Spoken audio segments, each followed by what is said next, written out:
Évangile de Jésus-Christ selon saint Matthieu. Comme Jésus montait dans la barque, ses disciples le suivirent. Et voilà que la mer s'agita violemment, au point que la barque était recouverte par les vagues. Mais lui dormait.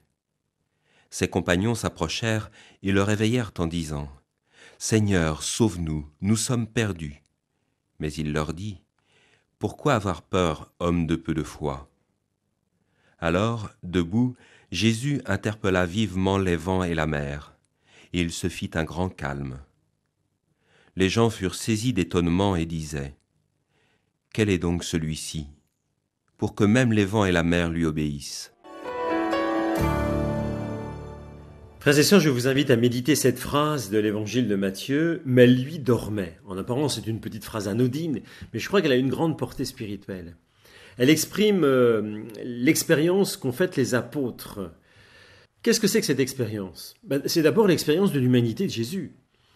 Et comme Jésus a eu faim et qu'il a grappillé des épis de blé dans un champ, comme il a eu soif et qu'il s'est arrêté sur le bord du puits de la Samaritaine, il a eu envie de dormir, il a été fatigué et il s'est assoupi.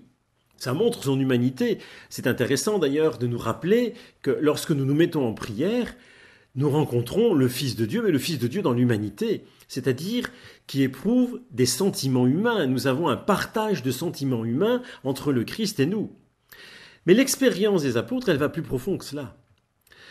Quand saint Matthieu nous dit « mais lui dormait », il fait référence à un psaume que ses auditeurs connaissent très très bien. C'est le psaume 44, qui dit « Dieu, pourquoi dors-tu ? Réveille-toi, pourquoi caches-tu ta face ? Debout, viens à notre aide ».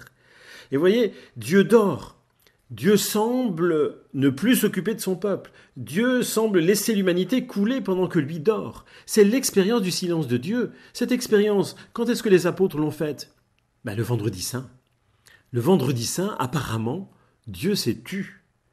Apparemment, pendant 1 jour et demi, l'humanité du Christ semble avoir été anéantie. Et Dieu semble s'être totalement retiré de cette humanité. Bien sûr, c'est une apparence, nous le savons, mais quand même, c'est l'expérience du silence de Dieu. C'est une expérience qui est très rude. C'est l'expérience que les apôtres ont faite, qui a été pour eux une tempête dans leur foi, où ils ont bien failli couler. C'est aussi l'expérience que fait notre monde contemporain. D'une certaine manière, je crois que notre monde contemporain est très sensible à ce silence de Dieu et que derrière l'athéisme pratique de beaucoup de gens, il y a cette expérience du silence de Dieu, du silence du Christ. Je prends quelques exemples.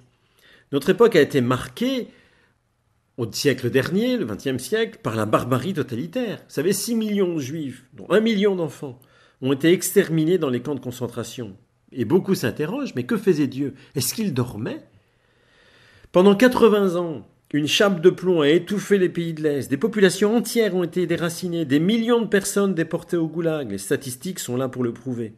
Et beaucoup s'interrogent, mais que faisait Dieu ? Est-ce que Dieu dormait ? Mais on pourrait le dire de notre vie personnelle.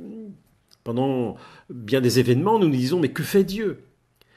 Eh bien, vous voyez, cette expérience, mais Dieu, mais le Christ dormait, c'est l'expérience du silence de Dieu que nous faisons. Si nous restons à cette expérience-là, nous risquons de voir sombrer notre foi. Mais il faut entendre ce que le Christ dit. Pourquoi avoir peur, homme de peu de foi ? Allez, debout. Eh bien, voilà ce qu'il faut que nous redisions sans cesse. Dans un autre évangile, l'équivalent, Jésus dit à la tempête, silence, tais-toi. Eh bien, il faut que nous nous redisions régulièrement lorsque nous sommes marqués par le découragement, par le silence apparent de Dieu. Il faut que nous laissions le Christ dire à nos tempêtes intérieures, silence, tais-toi. L'évangile a été commenté par le père Patrice Héon, curé de la paroisse de la Sainte Famille en Pays de la Mai.